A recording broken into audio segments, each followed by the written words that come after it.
that I was going to study the partition function of this object as a function of inverse temperature.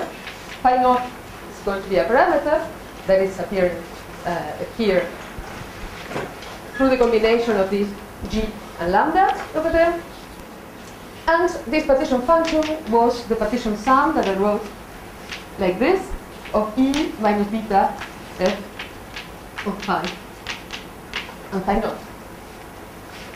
I'm not writing the explicit dependence on lambda because it's not going to play much of a role in the behavior of the system. So I'm putting together g and lambda, if you wish, divided by lambda. In both cases, lambda is not going to be important, but the ratio between the two is. So notice that differently from what you usually do when you think about Ginzburg-Landau sort of pictures, as I started saying in the first lecture, where I said that at high temperature, the free energy f of phi looked like this, and the critical temperature was flat, and then had the double well structure. Here I'm fixing this form, the one with the two wells. G is positive, so this term here is negative explicitly, and beta appears as usual in a partition sum as the prefactor accompanying what is like the Hamiltonian of the problem, that in this case is this function null f. Okay, until this point we arrived last time, and next what I said was that this problem, in the limit of large n components, many components and going to infinity, can be solved by using a trick. There are different ways of implementing this trick, but I did it in the simplest possible one, I think, which is to propose that the 5/4 term, which is the one that renders this Hamiltonian non-quadratic, I'm going to decouple in a product. Yes. Should there be a root n and then phi naught? Sorry? Before you rescale, should there be a root n and then phi naught? Before I rescale, should it be? Should there be a root n here? No, the root n I keep it separately. The root n is here. This one I keep it. Right, but when I solve that for phi naught, yes, there should be a factor of n. Okay, but yes, that's true. That's true. Okay, and this is okay. You're right. These are the minima. Let me write it like this because I want to keep no n in the definition of phi naught. So these are the minima for this equals to 1. And I perfectly agree with you that if I took this form of f of phi, the minima would be located in a position that depends on calligraphic n. But I don't want to define phi naught in this way. I want to define it this way, because this is what's going to be important next. Okay, so let me propose this kind of factorization.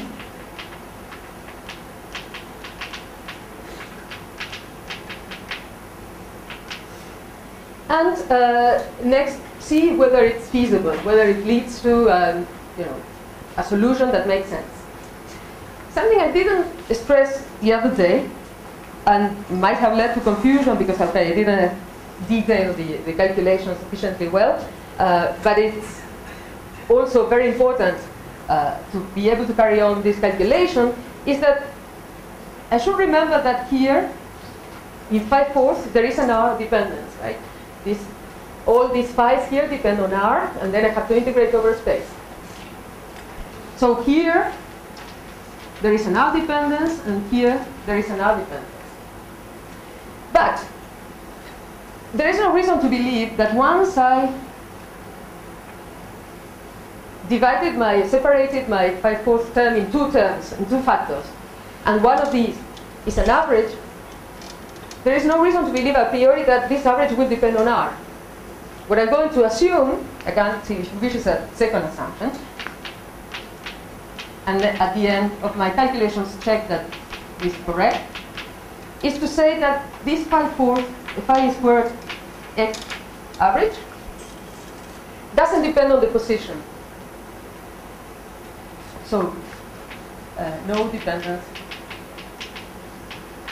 on R of first factor. And if it doesn't depend on the position, I can, for example, evaluate it at r equals to 0. It's a position like any other one. I have to keep the r dependence in the second factor. Or I can evaluate it on average over the space if I normalize correctly. So like this, the x pi squared x bar factor pi squared of r. Or I can evaluate it in any other position. Yes? If you had a inventory and if you had a potentials dependent on that, then it's sort of a approximation. A potential that would depend on? A V of r. A V of r? Yeah. Well, it depends. It depends what is your V of r and you know, how you scale it with n. And there are also tricks that you can do for other potentials which are not necessarily 5/4 a power law. Yeah. No, but there are things that you can do. Even you can do similar things if your potential is quench disorder. A bit more complicated. But you can do Gaussian approximations that amount to what I'm doing here, but self-consistent Gaussian approximations. So in the end of these Gaussian approximations, you have to fix the two-point function, which is what I'm going to do next. And everything closes and it works fine. But it's slightly more complicated.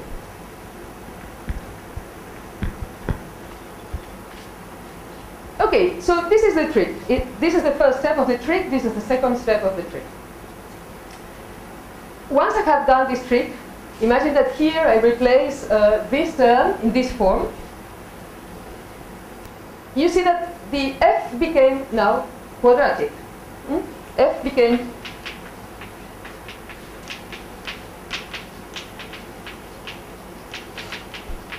a Gaussian weight, if you wish.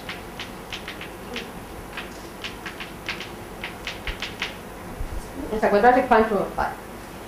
But it's not a Gaussian theory that I'm using, so this has to be well understood. A Gaussian theory would be something where I had a term like, I don't know, let me call it mu f squared with mu a constant. Just some external parameter, some constant.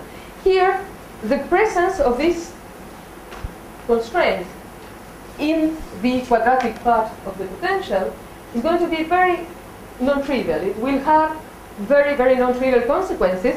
And actually, this model was one of the first models that showed that you could have non-trivial exponents at a critical transition explicitly.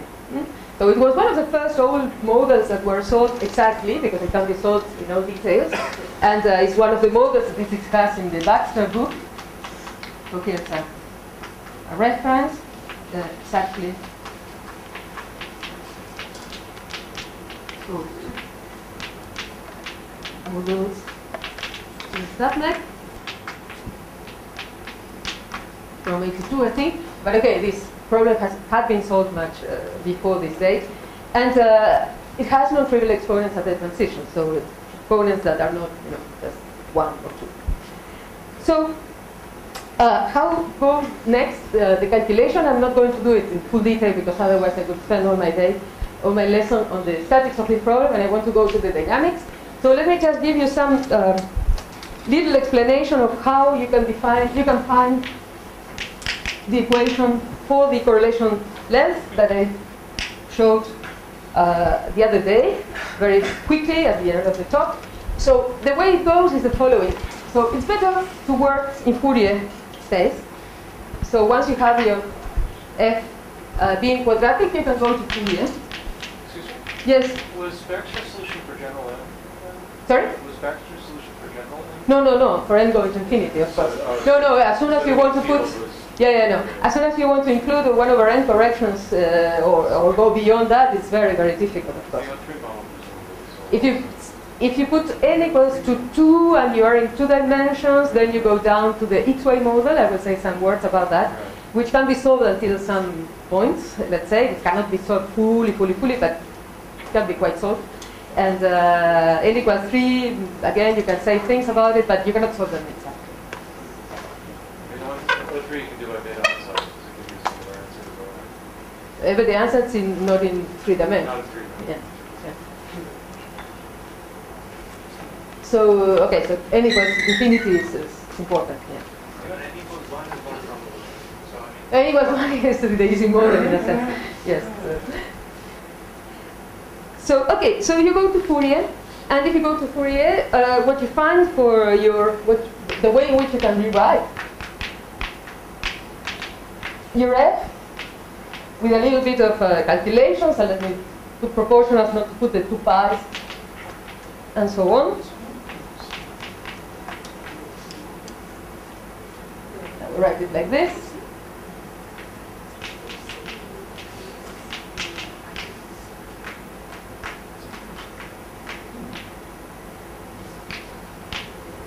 So if you go to the Fourier space, the quadratic form, you can diagonalize it, semi-diagonalize it in this way, with a kernel here that has the k-squared and has an extra term that it's like a mass in field theory terms, and that I'm calling psi x minus 2. And this psi x minus 2, you can read it directly from the other expression over there, will be given by, if I didn't make mistakes, put the 1/2 over there. And this is a 0 in real states, nice. R equals 0. Okay? So you can read it right from here after the factorization. And next, what you need to find is an expression for this one. Okay, is what is missing. But an expression for this one, you can get it using this action. I'm calling it action, Hamiltonian, free energy. I'm using all these names because they are used in different contexts. But whatever is the weight of the configurations of the field phi. So this one you can compute it using this way. And if you do, I leave it as an exercise, then you will find that this is given by the expression that I gave you the other day. So it's given by this.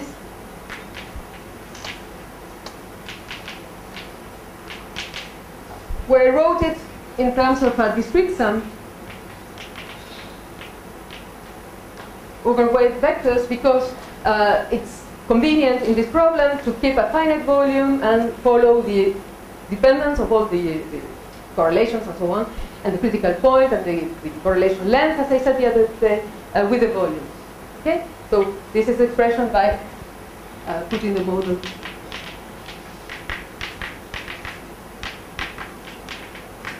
in a box. Volume. Okay, once you're here, you have a self-consistent equation for psi x.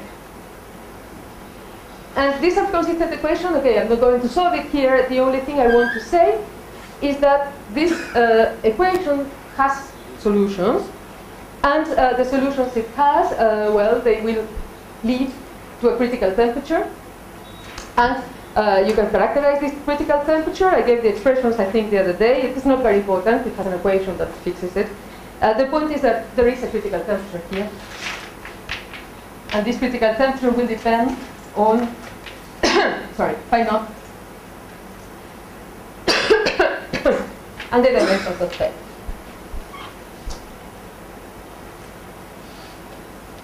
If you study a little bit the dependence on the dimensions of phase, you find that there is a critical, upper critical dimension, which is 4. And next, in the following, I will focus on the smaller than 4. Okay.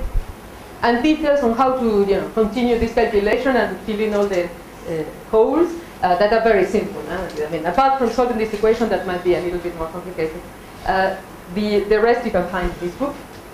Or you can find also in well, the notes that I'm going to give to the organizers, but basically there's a paper which has a long summary on this.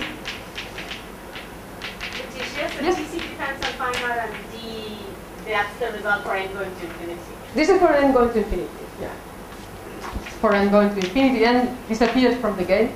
And it disappeared from the game thanks to having done this approximation here. Otherwise, that wouldn't be true. Okay, so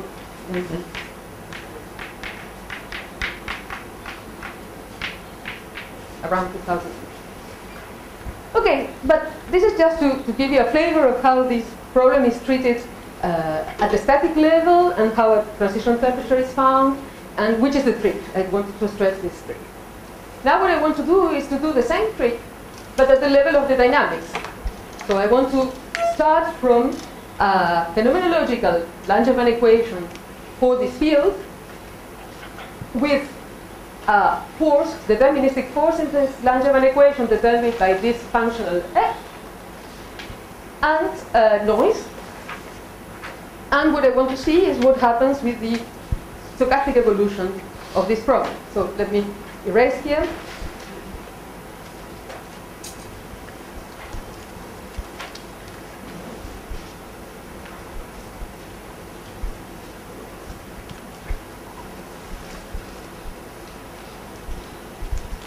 Erase also here. Space.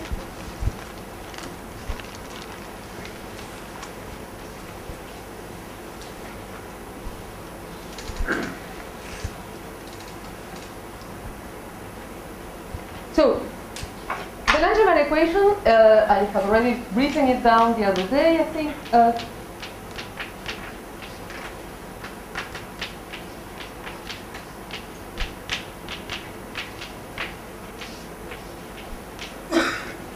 Like this. So this is the noise. This is what I call the deterministic force. This is the term that originates from viscosity, friction, let's say.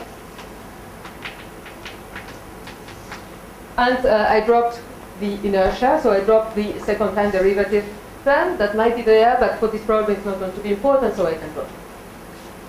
I mean the overdamped.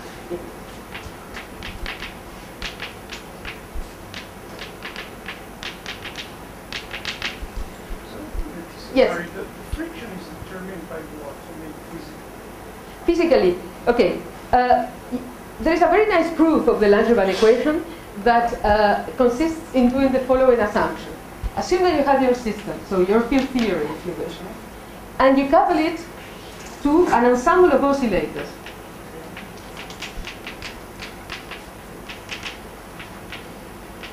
So this means that each degree of freedom of your system you couple to an ensemble of oscillators. So for instance, in this problem, this would be something like saying that I'm going to couple my field to a sum of, so let me see how I write it, Cn, Xn, sum over n, from 1 to some other number here that I don't want to call n. So this is a coupling between the coordinates of the oscillators, the field. I have to scale in some intelligent way these coupling constants, but then I will have in my total Hamiltonian this coupling plus the Hamiltonian of the oscillators, so H of oscillators. So this problem can be solved. What do I mean by this? The dynamics of the oscillators can be solved, because the oscillators, by definition, are harmonic. So they are harmonic oscillators.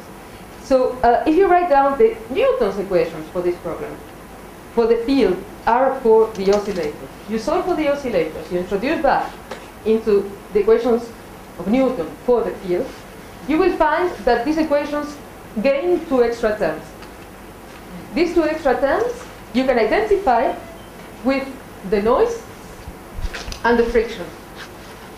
You can identify them with noise and friction when you take a limit of having many, many oscillators. So this number goes to infinity. For each degree of freedom, you have an infinity of oscillators coupled to it. And then the characteristics of the noise and the viscosity, if you wish, the friction, what you have here, whether it's white or it's not white, things like this, you can tune by the distribution of the frequencies of the oscillators. friction is because I'm trying to change the field, and then I have to... You have to move all your oscillators with you, if you wish. Yes. Yeah. Of course, in the Brownian motion vision, you can identify it better because you have a particle with a fluid, and then you see the friction as the resistance of the fluid to the motion of the particle. But this is much more general than that. So there is a justification of the Langevin equation from this modeling that goes well beyond having a particle in a liquid. That can go. This is one of the reasons why you can use these sort of equations and don't make mistakes. I mean, the fact that these kind of equations describe the motion of the dynamics of many systems that have nothing to do with Brownian motion. So, yes? Is there something special about the distribution of antimatter to guys for white noise? Yes, yes, yes. You have to choose it in a special way. It's an ohmic distribution. The spectral function, has it goes like a power 1 of the frequency. But if you choose another one, you will get color noise with some correlation function, that kernel that characterizes the memory of the noise. It's like the classical version of Caldera-Leggett. Yes, exactly. It's a classical version of Caldera-Leggett, which was done by Kawasaki and by Schwanziger before, but I'm sure that other people did it also. It's exactly the classical version of Caldera-Leggett. Okay, so here we are. So now, if I look at this term, in this term I will have Nagla squared, I computed explicitly, of the field, which comes from the first one, and then I will have plus G, let me see that I don't make mistakes, P alpha R of T minus lambda for both N, and here I will have phi, let me see, phi squared, I will have phi alpha, so this is of R again, this is of R, of T, and I put the good factor, or at least the one I'm using in my notes.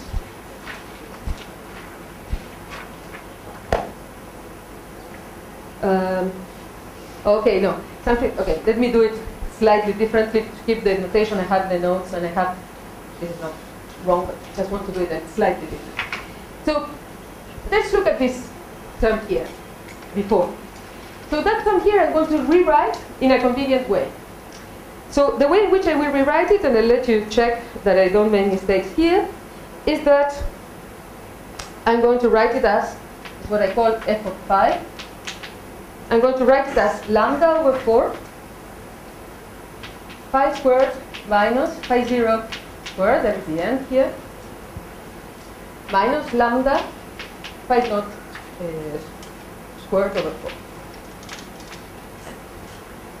Okay, it's just a rewriting of this thing here, and I'm missing a square, of course, of this object over there, where I made explicit the dependence on phi naught. I took the lambda out of this factor, this term, and then here there is a constant. Okay. So this constant is irrelevant with respect to the dynamics, so it will not contribute, so I can forget it. And now I have the f of phi written in a more convenient way. That is the one that I'm using in my notes. Good. So now, if I do that and I take the derivatives, I will find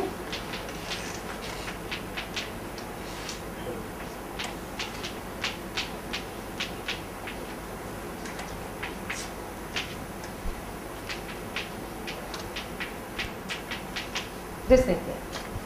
No lambda? No lambda because I set it to 1. Thank you. Because it's just an overall constant here, it won't change anything. So I just set it to 1.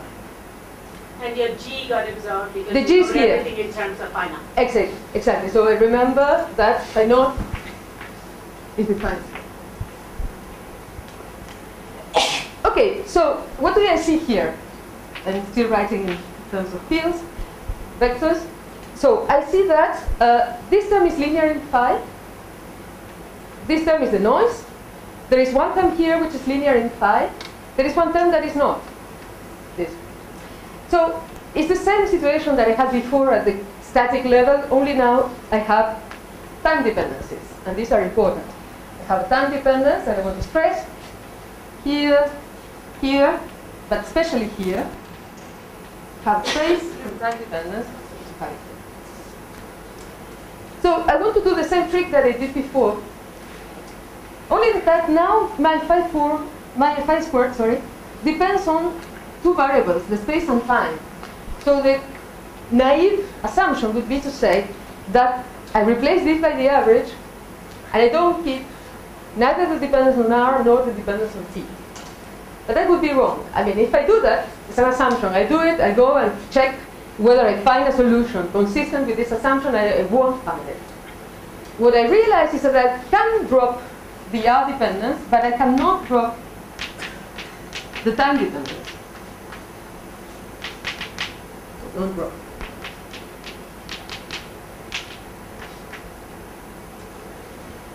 So your initial model, there was only R, and now you have both R and T?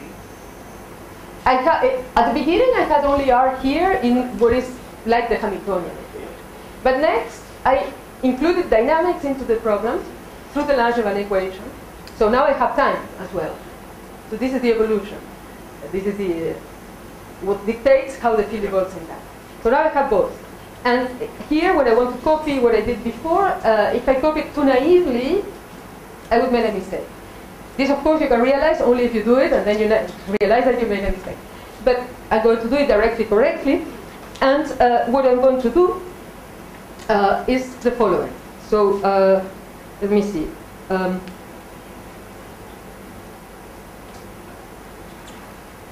going to define a tilde of R and T 1 over n phi squared of R and T. And I'm going to say, this here comes the assumption, that this R tilde doesn't depend on R, since I'm going to replace this thing by 1 over n sum over alpha phi alpha squared of R T initial conditions and those. Okay, so I'm going to replace this object by an average. Now it's not an average over the partition function, it's an average over the noise. And I'm going to include as well an average over the initial conditions. And this makes me think that I haven't defined the initial conditions yet. So let me give, I'm going to raise here, make some space. Question. Yes? So, but in principle, you can consider inhomogeneous situations, right? Yes, exactly. So this could be included through initial conditions or through some field that you put somewhere. Depend on R, which is the assumption that you're homogeneous. Exactly. But now I'm going to say that my initial conditions are going to be typical of a high temperature situation because I want to consider a quench. So then I'm going to say that my initial conditions, the phi vector of R at time 0, are going to be taken from a PDF, probability distribution function, Gaussian, let's say. And I'm going to say that they have zero mean.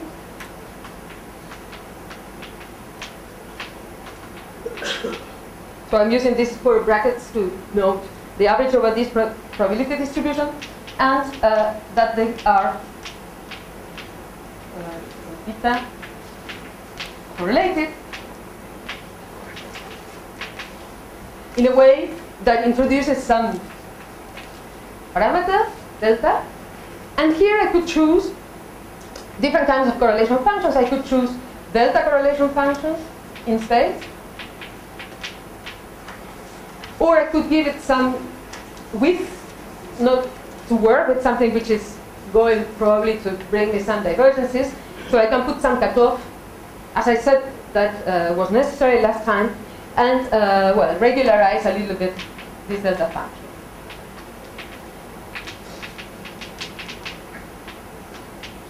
Short distance cutoff.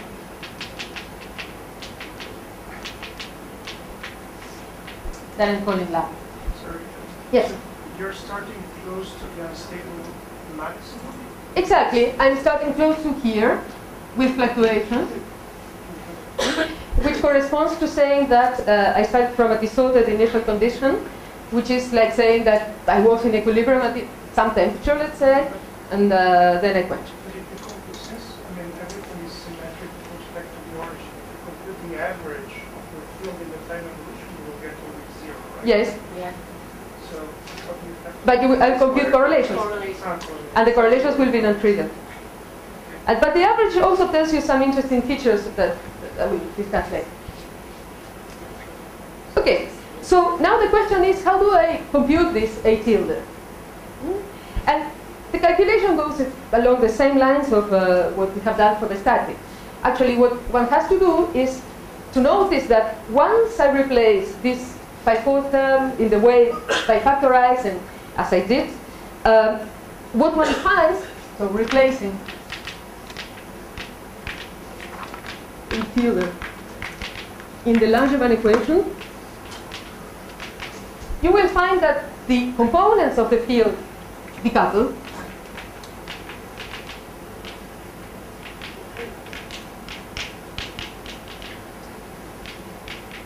And this is very easy to see because the only place where they could couple was through this thing here. And I have made it quadratic now in the field. And I have introduced this as an external parameter that I have to fix at the end. But there is, once I work with this A tilde, I have no more information about the phi alphas within it.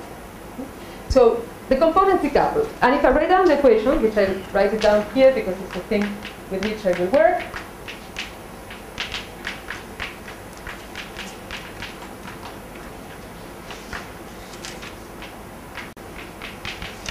is A tilde phi 4. Let me put the signs correctly. Read it from there. So it's phi naught squared minus A.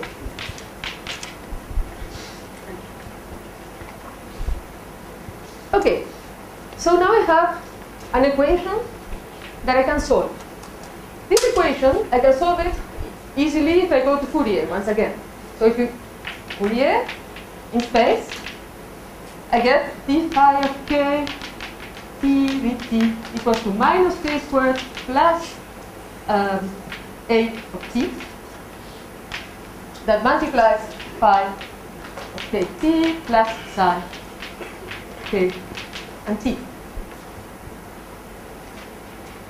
So what you notice here is that for each mode k, this Langevin equation is like a harmonic oscillator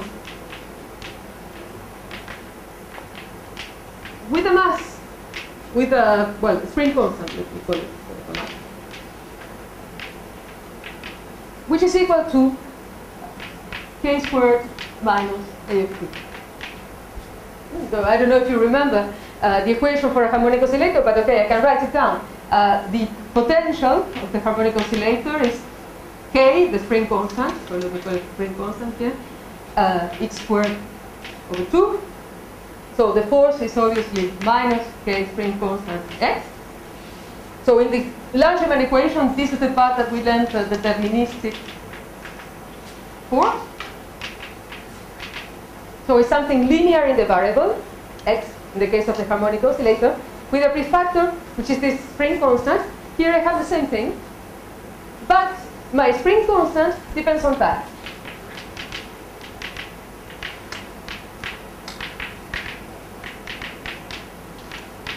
And this is the fact that gives the non-triviality to the problem. If it were independent of time, well, it would be a harmonic oscillator. The only thing that the field could do is, if the harmonic oscillator was, pointing upwards, its potential, then the only thing it could do is to move in there, no special interesting dynamics. If it were unstable, well, it will flow to infinity, again, no special interesting dynamics. But the fact that it depends on time will make it non-trivial. The noise term, would it give any non-triviality on its own? No, it's no. The only thing that the noise term gives for the harmonic oscillator is just fluctuations, but fluctuations around the mean, the bottom of the well, so around the equilibrium position at 0 temperature. The fluctuation, nothing else. And depending on when A becomes larger or smaller than k squared. Yes, something will happen, exactly. So there will be a time that will move that makes the sign of this factor change. and this will give you information about the problem. Will determine the behavior of each mode. So this equation can be solved. It's still a linear equation, so one can solve it.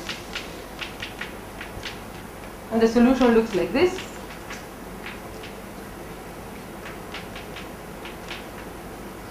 You can check it explicitly if you don't believe me.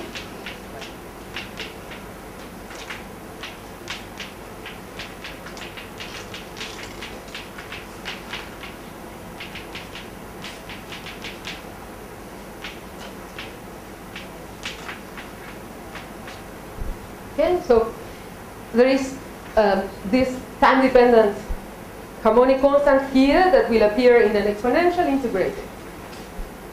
And now, what you can do is, for instance, you can study what happens with the average of this field. Yes? So the equation for the harmonic oscillator is an acceleration term equal to negative of is proportional to the displacement, right? In Newton. But here I'm in Lagrange. Okay. So on the acceleration, I dropped it. I see. I could have kept it. It only makes the calculations more complicated, but it doesn't add anything special. Okay. So I can look at the behavior of this quantity on average over the noise. If I average over the noise, well, this term doesn't depend on the noise. This term does. When I take the average, since the average of the noise is 0, the second term, which looks complicated, I can drop. And I keep this one here. And I have the impression that it will fall off to 0 exponentially for all modes which are positive here. But as you said, I have to be careful with this other term. So I need to know what is A to conclude about the behavior of the modes and to say something else on the problem. Now, how do I fix A? Well, I have to fix it by its own definition. So I have to go up here. Here, I have an equation that is the same for all the alphas. So actually, I could have erased here the 1 over n, the sum over alpha, and the alpha, and use it for the solution of this equation. I have the solution to the equation, so I can Fourier transform back to space and do the average of the noise and the initial conditions, and I will get a self-consistent equation for A. Like what we did for the statics, only that the equation is different. So I write it down. I don't do all these steps, but you can do them. I mean, you can just have to plug in this solution in there and do the averaging. Excuse me. Yes. Couldn't you do the mean field without averaging over initial conditions? Yes, you could. And then it becomes very non-trivial to do the averaging of this field. Because you will have to say something about the typicality of this thing. So if you are a mathematician, they prefer to work in these terms. Don't do the average and start saying things about, the typicality of one configuration of the field or of the spin. It's the same. It doesn't change. So the equation for A, I didn't write it, of course. Did I write it? No, I didn't. It will be an integral equation. Which looks a little bit complicated. We will have things like a of t equals 2, and then a functional here with integrals of a of t prime. Well, it looks a little bit awful. But you can solve it. At least you can relatively easily extract the asymptotic behavior of a of t.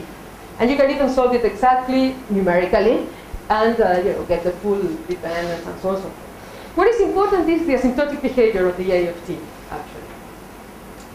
So the asymptotic behavior of the A of t is different if you're working at temperatures which are above the critical temperature that we found with the static calculation, at the critical temperature or below the critical temperature. Yes? I don't understand the question, because I understand you can average over the noise, but over initial conditions I'm really confused, because I can imagine, for example, you start from atypical configuration where phi is very high initially, yes. It's very big, and then probably it will fall away much faster. So I just don't understand. No, because these configurations are not important at all. I mean, for this kind of initial conditions, you will find, so So Initial conditions which are zero on average and that have some width, their correlation in space, but not that I'm much. afraid that if you invert potential, those small fluctuations are strongly enhanced. No, they will be enhanced, but they will be enhanced to do the Coarsening features, to do the Coarsening phenomenon. But it won't affect A. It won't affect A. What will affect A is if you take an initial condition that is, say, I don't know, positive field on half of your volume and negative field on half of the other, on the other half. That is very special initial condition. It's not typical. You introduce the order already in your initial condition. Some information about the order and where you're going to go. You see? Or if you introduce bands in your initial condition. So then, of course, this is a very peculiar initial condition that involves some knowledge from your side of where is the system going to go. But in principle, what's the justification of averaging our initial condition? Just because everything is difficult. Yes, yes. Mean field Yes. just tells you like an average of a noise, but mean field probably doesn't tell you. It's an additional step. It's an initial step, yes. It's to consider certain protocols. By choosing these initial conditions, I'm choosing one type of protocol, which is implicitly quenching from high temperatures to somewhere else. Either high temperatures still or low temperatures. But if I want to introduce some information about the equilibrium properties of my problem at the temperature at which I want to work, then I will have to choose different initial conditions, and then the equation for A will be different, and it will tell you something else. Very often, there are situations of runaway seizures, right? Yes. When basically initial small fluctuations strongly affect. This is probably beyond. No, this is not in this problem. No, it doesn't happen. Of course, other nonlinear equations can lead you to this sort of features, but not this one. But also it becomes linear because you're the large area. Because I'm in the large limit. Yes. Otherwise, there are certain features that don't survive, including 1/n corrections, but some If you generic have a ones particle do. on top of this field, it's perfectly linear, but it's definitely not in this case. Yes, I agree, but it's again the thing that, thinking about the particle on top of the hill for this problem is tricky, because you have all the channels that gets out of this blackboard and has a lot of space to explore. Yes. So, what exactly do you find out by calculating What A? is Calculating calculating A? Yes, this is what I'm going to So, say. what do you find out? Exactly. So what I find out is different behaviors, and I'll tell you which ones. Let me summarize the behaviors for A that will determine the behavior of the dynamics.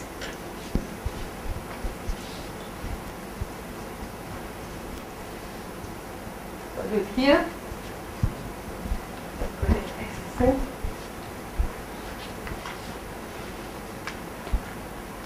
So, A.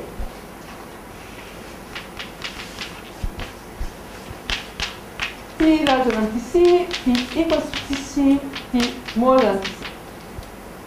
So above Tc, A goes to a constant. And this constant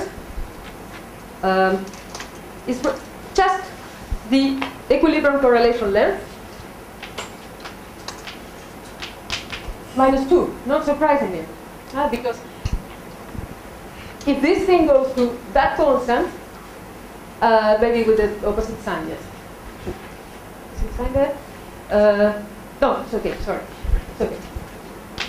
Because, yeah. So if this thing goes to k squared plus psi x minus 2, then I'm sure that the dynamics of the field will go to equilibrium at the, as dictated by this propagator, if you think in terms of what's going on with the field theory, right? K squared plus psi x minus 2 was exactly the combination that I had in a quadratic Hamiltonian that I studied. So this is not interesting. I will find exponential relaxation of correlation functions, nothing very special, but it's consistent with expectations. Now, if you take t equals to Tc and you solve that equation, what you will find is that A of t goes to 0 asymptotically, with a prefactor here that depends on dimensionality, which is important. You don't see it from here, but it is important, the value of this prefactor. But for the moment, let me stress that it goes to 0.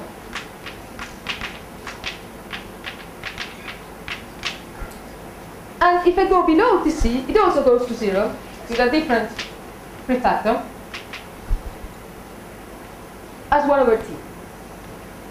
So if I come here and I look at this expression, I notice that if this thing goes to 0 at very long times, it's only this one that remains. So if k is positive, non-zero, strictly positive, then I also have some kind of harmonic oscillator for each of the components of the field. This one makes it decay, and there's no mystery, nothing special going on. But for k equals to 0, both terms go to 0. This term vanishes. This prefactor vanishes. And next, what I have is not a harmonic potential. I have a random walk. If I don't have a potential, then I have a random walk. Diffusion. So in the limits of long times, and this is the key point, t much longer than some microscopic timescale, the k equals 0 mode diffuses.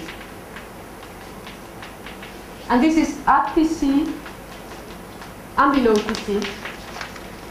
The way in which it does is different, but both of them tend to diffuse. And the fact that they tend to diffuse, what is telling you? Well, it's telling you that the k equals 0 mode, it's already telling you that the k equals 0 mode is the one that's going to grow in the problem, while all the other ones will tend to disappear. And this you see from this solution. Imagine that I don't average over initial conditions, but I average over the noise, so I kill the second term. What is T naught? Some microscopic timescale that, you know, it's hidden within my Langevin dynamics, has to do with the friction and so on. Just long times.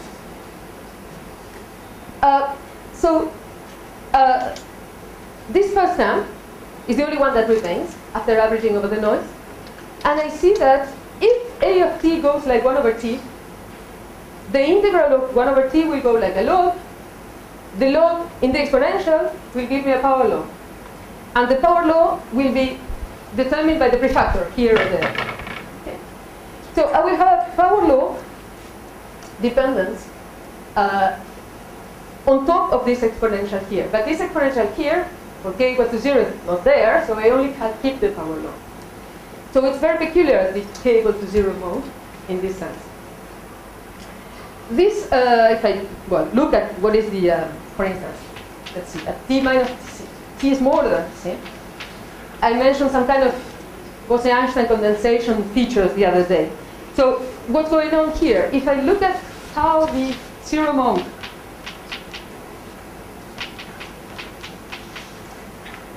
behaves in time,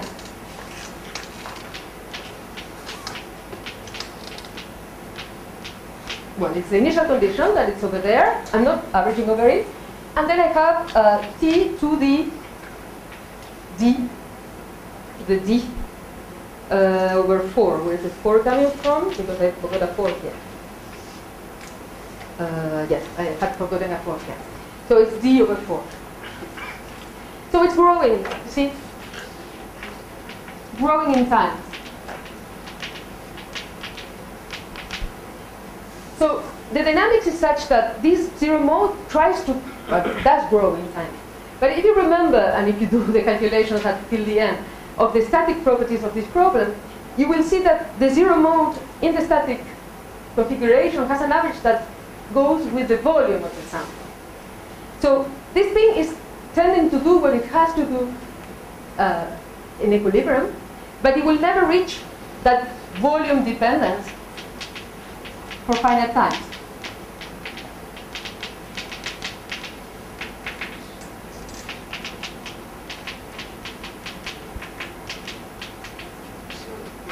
So what this means, sorry, let me finish the phrase. So what this means is that this mode is growing. This is order. The k equals 0 mode means that everything wants to be the same.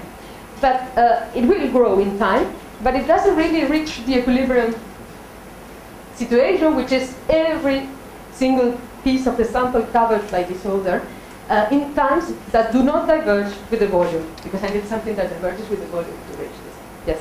So earlier we found out that there was basically this post-integrated data distributed for 1 by c.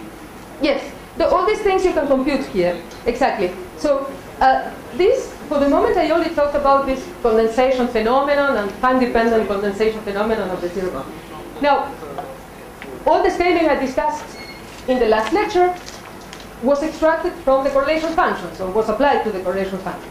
You can compute all the correlation functions. Now that you have, the field, you compute it, and what you find is the following. So let me summarize. This is again exercise, so they are very easy, all these calculations.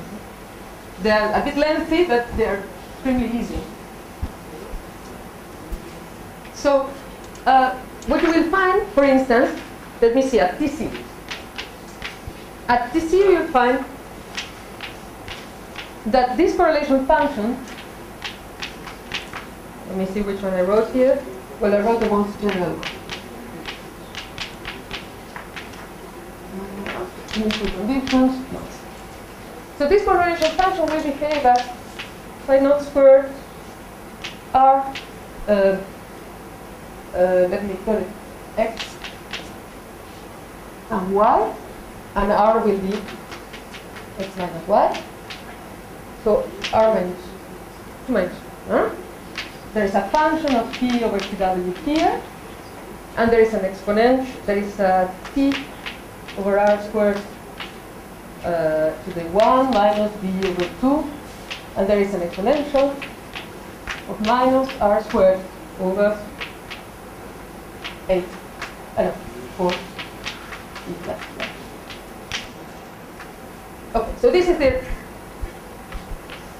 ending expression for the space and time correlation function. I put different points in space, different points in time. It's just from plugging in the solution into the averages. And this is in some limit of t minus No, no, this is general. Oh, you have the t. This is completely general. So I'm a little worried about the dimension of the exponential. Right? Are you taking some c or h bar to be 1? no, exactly. No. I don't have to have relativity here. Yeah. So what I read exactly from here, the fact that I have an r squared over time, is that if I want to write this term, let me look at it at t equals to tw to make it simpler. So at that particular values of time, I have r squared over 8 t. So remember the scaling I was discussing the other day. I have to have a function of r over r of t. Well, in this case, squared. I want this thing to be a function of a ratio between a length and a length. So what I read from here is that the length goes like square root of t. Okay, The dynamic length. And there is some kind of constant hiding there. If you want to match the unities, the dimensions, you may have a constant, but I'm working on units such that length and times have the same dimensions, and then I forgot. You already saw that from the equation. Yes. There was a friction constant that she set to 1. Exactly. It was divided away, the friction constant. Yes. First argument is t or t plus t weighting? This one, no, it's t. Is the total time. This is the total time. So t minus t weighting is the difference. T minus t weighting is the difference. So this is t weighting. This is total time t, both measured from 0. So this zero mode is basically the integral over phi r. Exactly, yes, yes. Does it mean that your domains are growing? Yes, it does. It does, exactly. It's telling you that the domains are growing. They're growing in time with the power law, and then when you extract this typical length, what you find it's 1/2. It's boring as a result. What do I say? Why do I say that? Well, what is boring is that the ZX that I got there is 2 in this case, and it's not 2.13 or whatever. But okay, this is what it is. What is interesting from this result is that you get all the scaling features that I showed to you the other day are included in this expression. So here I looked at the particular case where t is equal to t weighting, and I extracted the r critical of time. But I could have also looked at this prefactor here. Remember that in the scaling I said that the scaling of this kind of correlation function should be a function, I don't remember how I called it, but a function of an r of 2 minus b minus eta. So this tells you that eta is equal to 0 for this model, which is consistent with all the calculations of equilibrium correlation functions at the critical point that you can make. So For this particular model, the anomalous exponent eta is 0, and the equilibrium dynamic exponent is 2. But this is boring in the sense that these are boring exponents, or boring values, but the framework is correct. The framework is realized.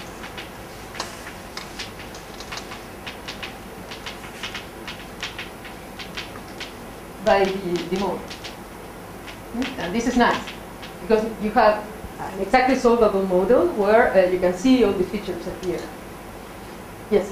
So if you applied a small external field Yes. to make the field go in the other one, Yes. would you still take a time that's diverging with the volume? No, no, no, no. If you take a finite field Yeah, like and you apply it to the field, to your phi, you will very quickly project your sample into the other. If you take an infinitesimal field and you scale it with the size of the system and n in this case, then it will take long to go.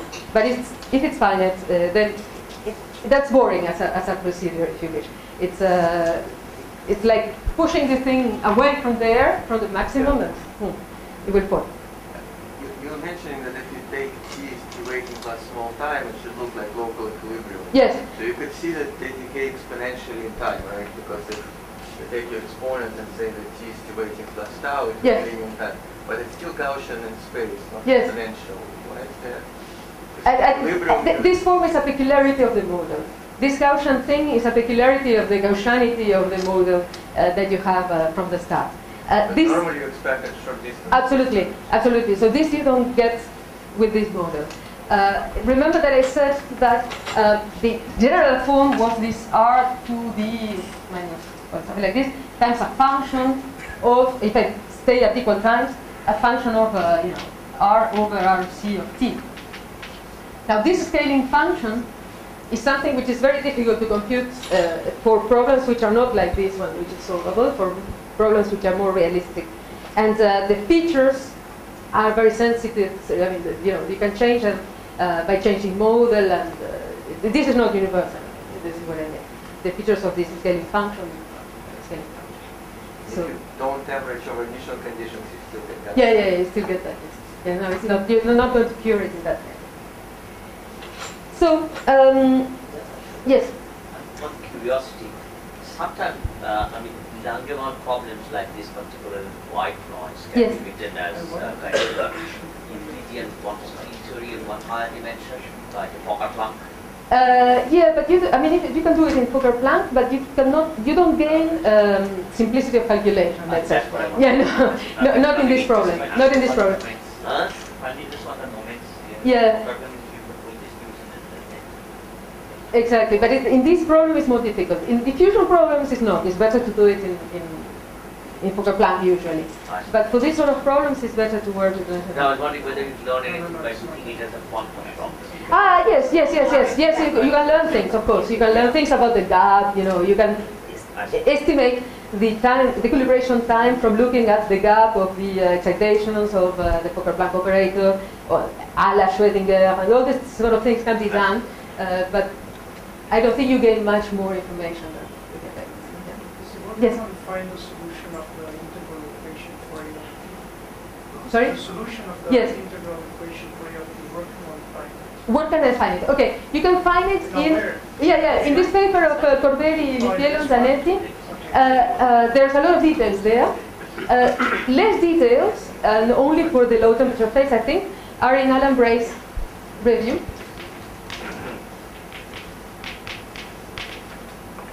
So there's a very nice. This is a very nice review, 95, I think, more or less. It's mostly, it has a big part which deals with trying to find intelligent ways of computing these scaling functions. And he summarizes all the techniques that are in the market, or that were in the market in 95, but there are not so many new ones. None of them works very well.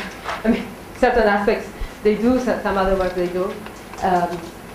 But he was interested in that features at the time.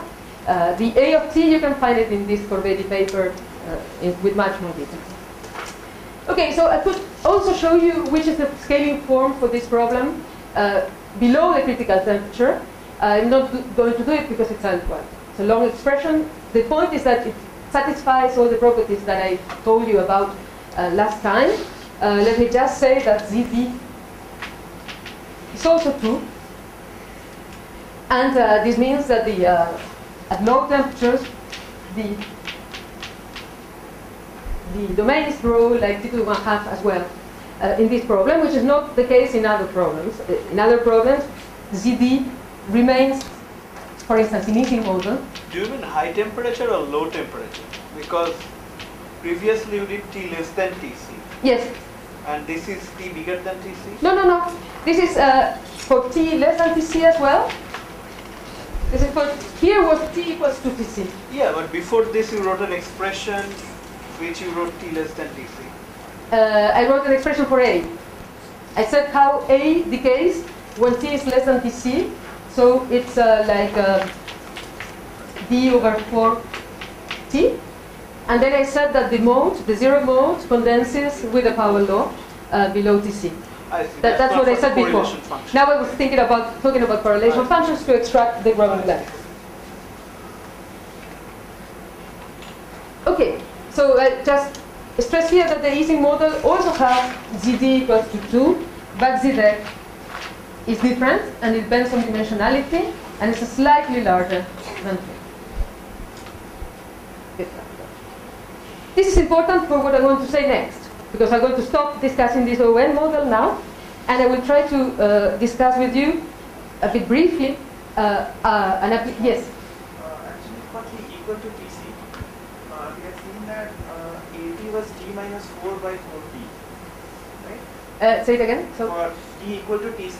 T equal to Tc, AT yes? was D minus 4 upon Yes. 4T. So if we are D is equal to 4, Yes. we do not need to go to asymptotic limits to see that AT. So is that related to the fact that normally these kind of Ginsburg-Landau functionals have the upper critical dimension to be 4? Yes, yes, yes. It's because the critical dimension, the upper critical dimension for the problem is 4.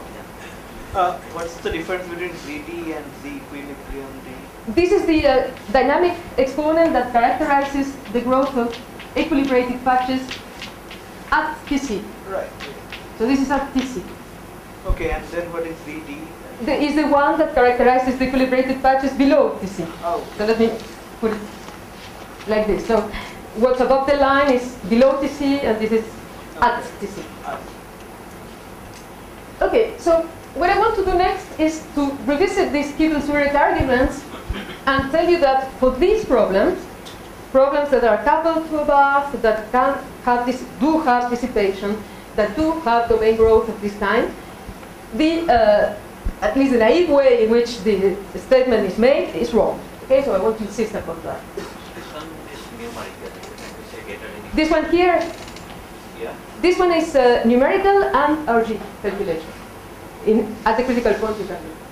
But you think there is no conscious, I mean, like you Between said, the numerics and the... depending on people, you said.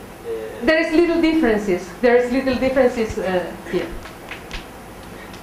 But it's always very small. Like, I don't know, on the second digit. So, KC procedure, let's say.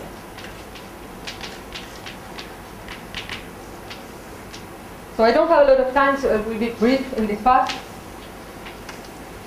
Usually, a picture like this is drawn, where here you have your control parameter. Here's the transition.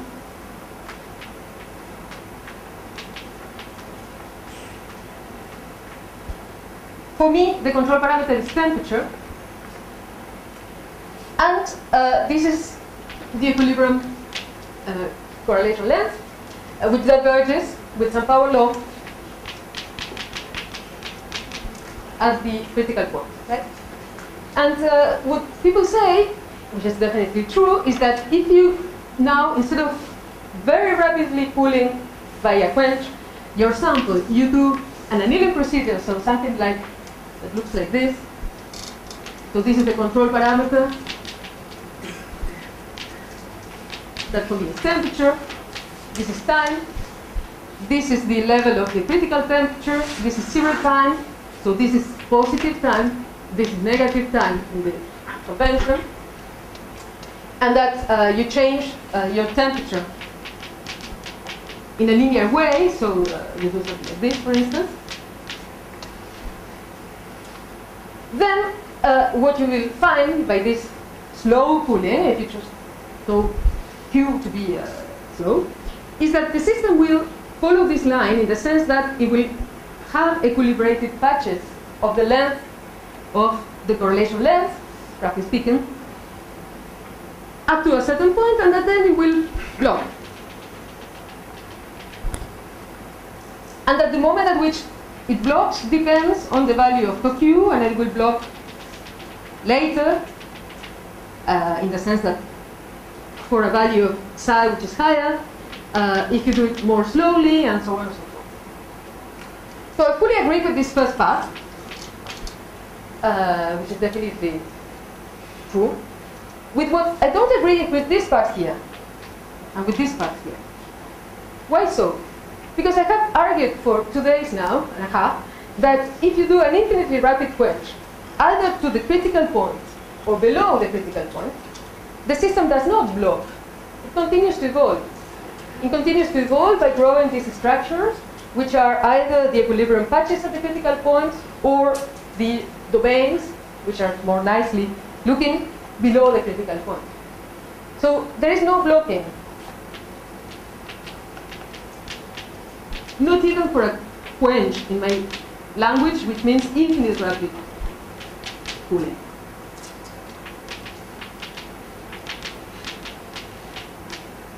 Okay? So if there is no blocking for an infinite rapid cooling, it will not be another blocking, or it will not be blocking either for a slow cooling. So what was the logic behind blocking? I don't know. I mean, I cannot understand it. I mean, the argument for these kind of problems cannot apply. No way. That there was no coarsening, right? It is probably he didn't think about coarsening. You may have another view. So this rate just adds extra length scale to the scale. Which is not trivial. It's not trivial, but if you do scaling with this extra length, well, at least you can get like a perfect velocity. No, but with extra length. But you have to take into account the extra length. Yeah, but that's usual scale. So these words about Kibble-Zurich, they're of course just words. But if you say that, so rate of cooling is like dt. Yes. So you just say T has scaling dimension of 1 over nu. T has scaling dimension of z minus z. So you just say that you have a new variable, which is rate, which has scaling dimension of 1 over nu plus z. And then you create your new length. And everything works perfectly. Yeah, but it's not the way in which it's written down. The way in which it's written down is that it blocks here and it blocks there, and this is not true. What the length will do, if now I think about, I call R the length of my structures, the length of my structures will have this length here, I agree, and then it will continue growing. Yes. When I enter here, and then I will continue growing while I'm in the critical region. Let me write it like this. It will grow with RC of t. When I'm away from the critical region, it will grow with R of t. These two are different. So this goes like t to the 1 over z dec, as I said. This goes like t to the 1 over zd.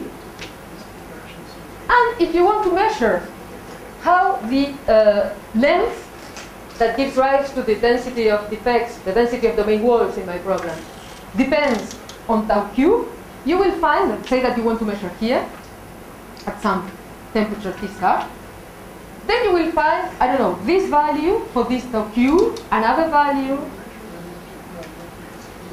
for the other one, and so on and so forth. And what people tell you is to compare, to have a look at the density of domain walls. Let's show it now here.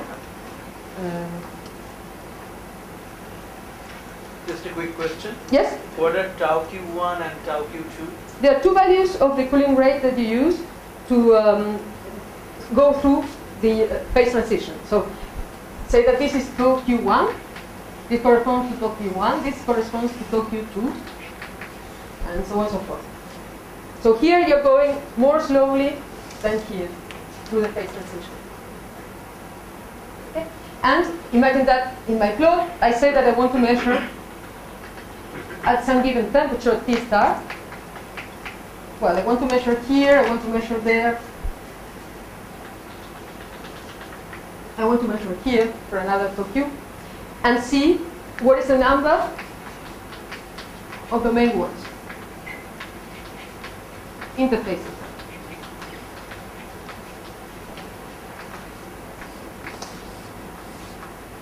Okay, so if I do this, did I put it on? Yeah, I'll take it down.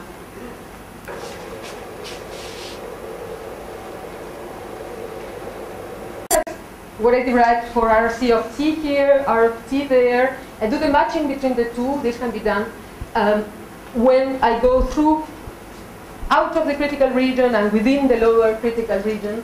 So low temperatures, critical temperatures, and I look at how this R of T crosses over from one to the other, and what does this imply for the number of defects, number of domain walls.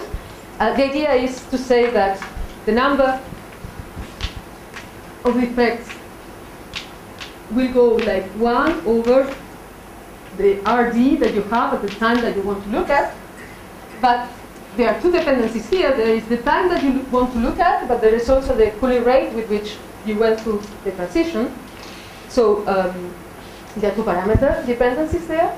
But to simplify life, let's look at T equals to Q. So this is number of defects 1 over RD at Q. If I stay at T equals to Q, you see that here I stay at temperature 0. For this problem, I have no difficulty in going to until temperature 0. It's a classical problem. So this T star is temperature 0 in my plot.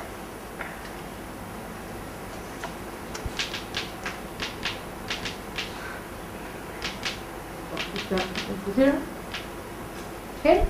And if I analyze how these are depends on time and temperature, something that I haven't discussed until now. Until now, I only talked about the time dependence of the growing length. I was not saying anything about the temperature dependence of the growing length. There is a temperature dependence of the growing length in the low temperature phase. In the critical phase, there is no need to discuss it because I am at the critical point, so the temperature is equal to Tc. But if I go below the critical point, well, I have a full range of temperatures to consider. And indeed, one can also prove in these problems that the R of T below the critical temperature is a function of temperature times this power law. Okay, so the time appears like the power law that I have already mentioned, and there is a prefactor here that depends on temperature. And one can characterize this prefactor. The dependence on temperature of this prefactor actually is something that decreases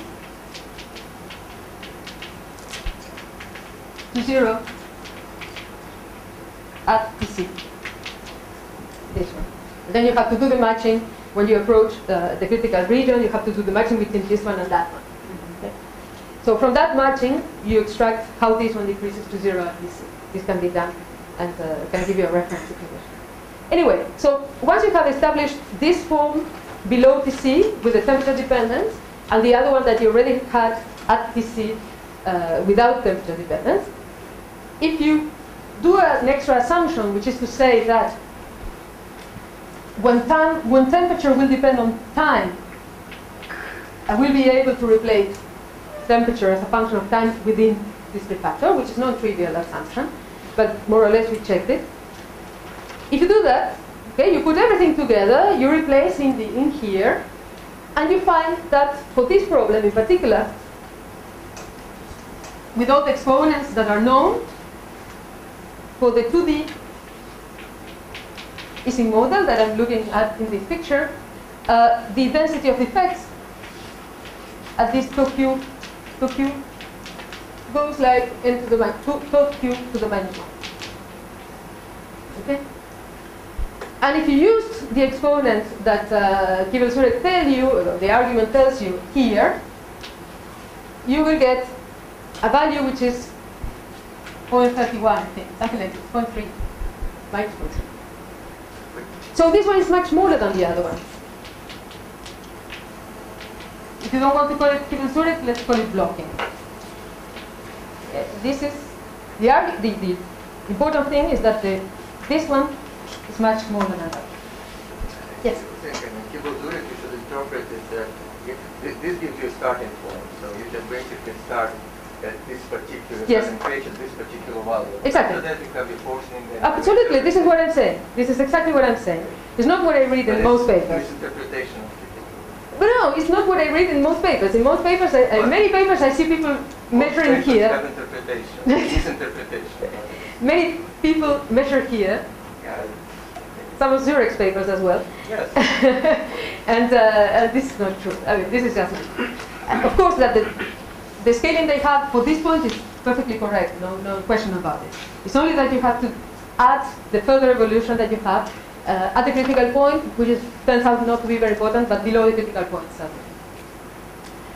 Okay, so this is just what I wanted to say very quickly about Kibble-Zurich. I wanted to show you, but I don't have time, but I will do it very quickly, some applications of these ideas to problems which are of interest right now. I mean, because from my talk, perhaps you could have thought that all these features are physics of the 60s, and who cares? I mean, we should go beyond that. Yes, there is this exponent nu, right? Yes. Is the equivalent here? Yes. It's in the expression that I'm not giving to you. There is nu within. Yes, there is nu. There is zdec. There is zd. And for the special case of the 2D Ising model, where I know all these exponents are replaced, and I end up having -1. But but they're all in it.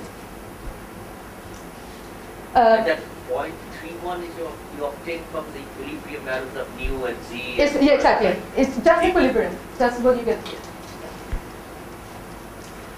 Okay, so just very quickly, in 5 minutes, I want to show you one problem which is of interest right now, which is this problem of artificial magnets. So let me just go quickly and tell you what they are. This is not moving.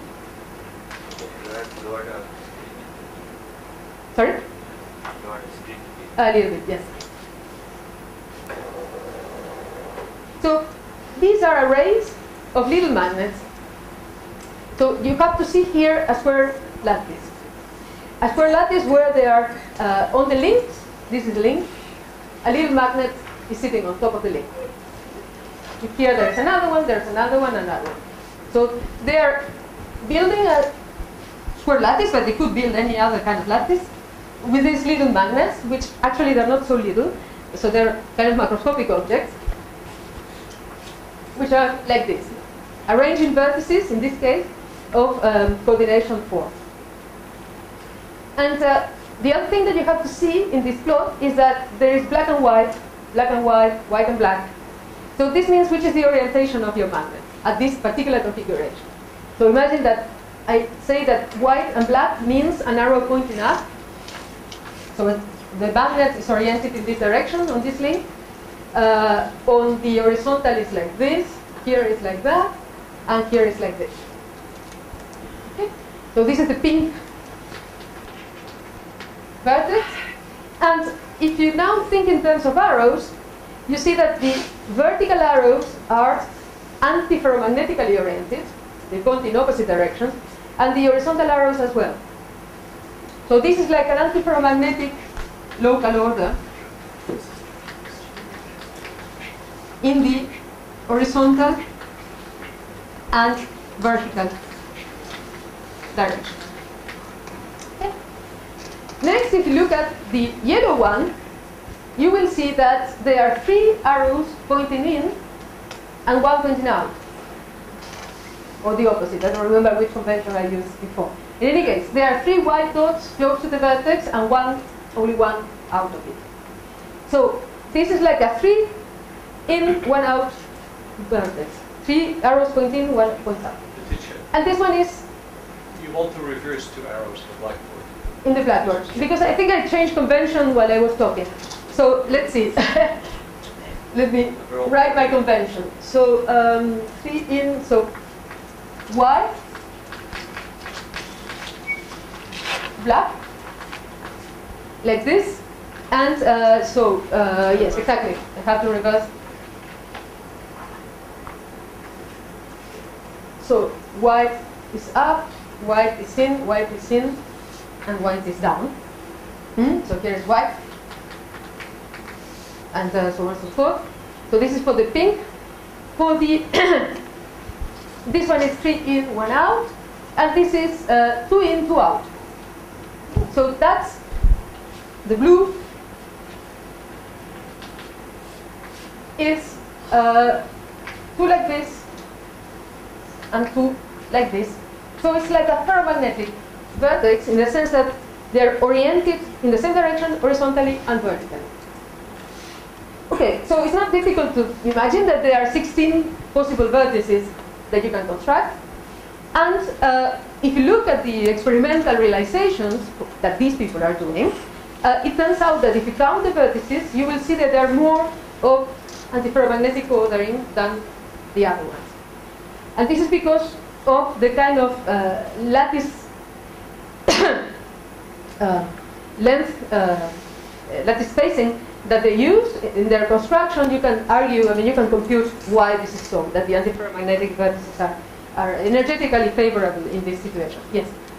But these 16 possible vertices, are they unique in the sense that I think you can get one vertex from another just by rotating opposites? Well, next the question is what you can do with these vertices. Can you freely turn around an arrow or not? Then you have to know something about the dynamics of your problem, right? Because there are models of this kind that have been known since the 70s where you allow for certain kinds of vertices only. So there are an ensemble of problems which are called vertex models where you allow only for vertices which don't have 3 in, 1 out, or 3 out, 1 in, and don't have, which there's none in any case in this picture, 4 out or 4 in. So there are ensembles of models that have been studied in the statistical physics community for very long, where you only allow for, say, this antiferromagnetic, this ferromagnetic, and the disordered case where you will have something like this. I don't know, none of the two.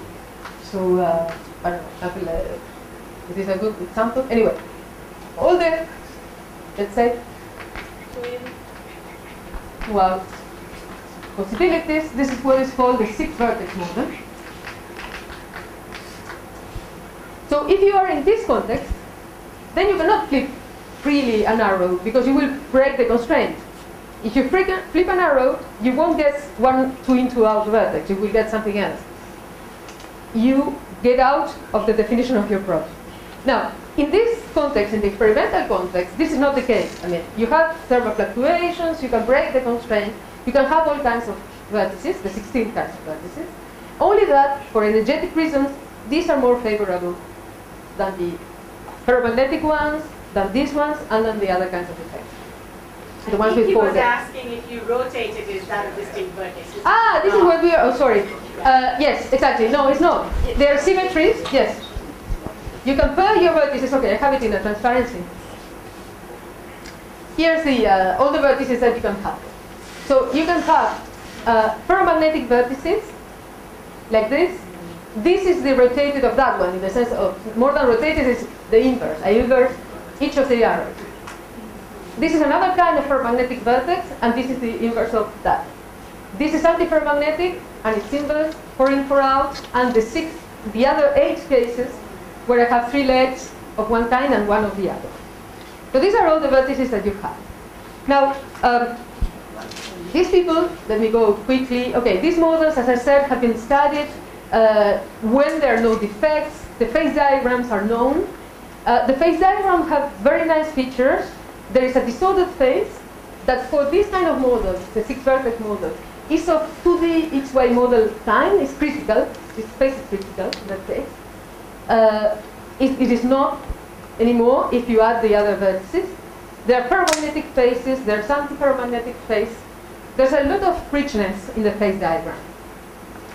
And since there is a lot of richness, it's very rich, this phase diagram, I could imagine preparing my sample here, say, in the disordered phase. These are the parameters scaled in some way, doesn't matter for you now, that control the weights, statistical weights of the different vertices. Doesn't matter. This is a phase diagram. I can put my system initially in the disordered phase, And I can, in principle, take it to the ferromagnetic phase or take it to the antiferromagnetic phase and see what happens. For the experiment that I showed you, the relevant region of parameters is along this line. It's going from the disorder to the antiferromagnetic phase. But you can hook up other lattices or other, in different tricks, with different tricks, where you can also reach this to ferromagnetic phase. So this is a problem where you can do quenches in many senses, okay? And you could go from disordered phase, from a disordered phase to different kind of ordered phase, through phase transitions which are quite peculiar as well. So you can, use everything that I discussed before to try to understand the evolution of these magnets. Well, I won't go into the details of this. Let me just jump over and tell you, for example, what one can see.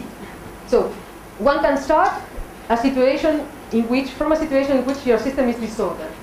So different colors correspond to different kinds of vertices. So the pink are the antiferromagnetic ones, the blue are the ferromagnetic ones, if I remember correctly. Anyway, there's just, some code for a disordered configuration here. Now, if you let it evolve in contact with a thermal path, like doing Monte Carlo dynamics, for instance, what you will see is that the system will evolve after a quench into the antiferromagnetic phase, into a situation that looks like this. This is a typical configuration at a given time after the quench, where you have the pink region here, where you have standard order of antiferromagnetic kind. So all this island, which is pink, is antiferromagnetic order. But then there are boundaries. And in the boundaries sit the other kinds of vertices, which are not antiferromagnetic. And we can understand, why these boundaries tend to be diagonal. We can understand a lot of things. This is a dynamic configuration. An equilibrium configuration looks a little bit more like that.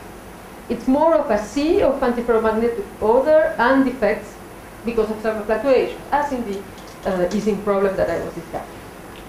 Now, the experimentalists prepare these samples, and what they want to know is whether they equilibrate to some ensemble of, the same kind of questions that we are asking here. Whether with this, their procedure, when they get something like this, and this is a picture of their configurations, with this kind of grayish region with antiferromagnetic order, and the other dots being vertices of other kind, they want to know whether this configuration can be a typical configuration of equilibrium at some temperature. Is it that or not? A little bit like Edwards sort of thing, what happens in granular matter. And what we can say from our understanding of what's going on is that if I compare this configuration that they have to a dynamic one or to an equilibrium one, well, it looks more like this one. This one has walls, this one also has walls. While an equilibrium configuration doesn't have any walls. It has fluctuations, but not extended objects of different kind within. So, okay, this is just to tell you that these ideas of Coarsening processes that were not taken into account until now in this context, as far as I know, should be useful to try to understand what they want to know, which is whether they equilibrated their samples or not. In the experimental system, Leticia, temperature is relevant?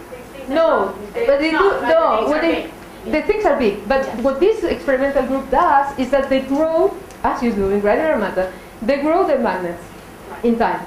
So at the beginning, temperature is relevant. At the end, it is not. And again, a la Edwards, they want to know whether the block state is thermal in some sense or not. And from our point of view, it looks more like what you would get with a normal coarsening until some time. Okay, so this is time enough for me to stop here. Just let me conclude by saying that I discussed things which are very standard. I mean, my first two lectures are extremely standard. You have this Bray review, you have my lecture notes that I will give him, this paper by Corberi and company for the ON model. I forgot to say that that same group studied distributions of work in the form of distributions of energy exchange with the bath by the system during coarsening. And they have lots of very nice scaling functions for this object here. And it's not fully understood what they get, but for the ON model, they can compute everything you want about this. And you see, this during coarsening depends on T and TW, because the delta E that they are computing is H of T minus H of TW, if you wish. It's the energy of the system at time T, the energy of the system minus the energy of the system at time TW. So this depends on the two times and the value that you want to look in your distribution. Right? So, so many things that can be done. They did the ON. They had done before the easing case, but there, okay, it was not. They didn't really understand what was going on. Then they went to the ON. And the ON is more under control. They have a very nice phase transition anyway, and there are very nice features going on in this distribution. So that was something I wanted to say. Another thing I wanted to say is that all the ON calculation I've done can be done quantum mechanically as well. So the extension to quantum mechanics of the ON model can be done, calculations can be done. You can find an arc of T that goes like T to 1/2 as well. There are many things that could be said here about this problem becoming classical or not. Okay, I didn't have time to discuss it, but it's something that is possible to be established. Okay, I think I will stop here.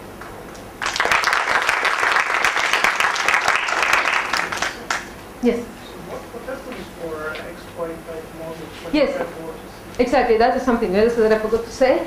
So in XY type models, you know that there is the Costa-Listales phase transition, and then you can start from a disordered initial condition, very high temperatures, quench below. So the calculations can be done in the spin wave approximation where you neglect vortices. And there, what you find is that R of T, there is an R of T, everything scales as in a critical situation because the low T phase is critical, the full low T phase is critical. So, and you find a 1/2 there in the spin wave approximation. This by looking at the correlation functions of the cosine, for instance, of the phase. Now, if you include vortices, there are arguments which are a little bit hand-waving. There's checks which are numerical that suggest that you gain a 1/log correction. A log to this thing here. And this thing was argued by Alan again some time ago. And then we did some simulations with Asia more recently. What this thing is seen very clearly.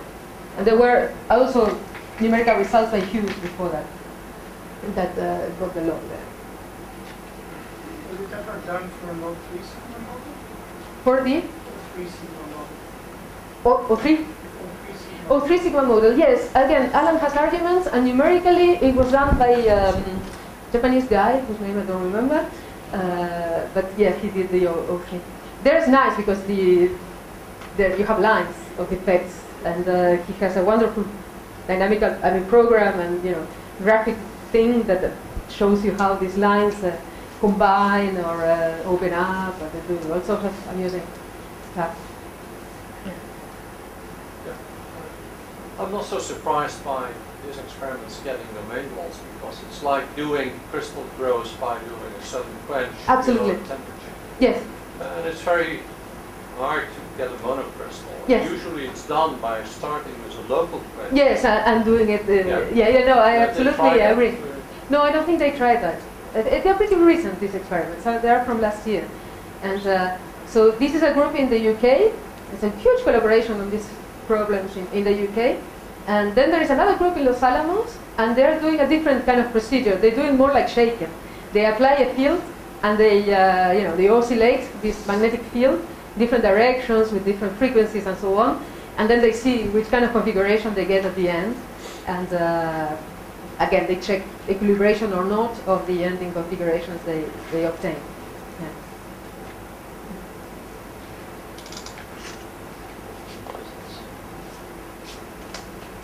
Okay, let's thank Leticia for I was wondering what it was. Thank you. I saw it there. Thank you very much.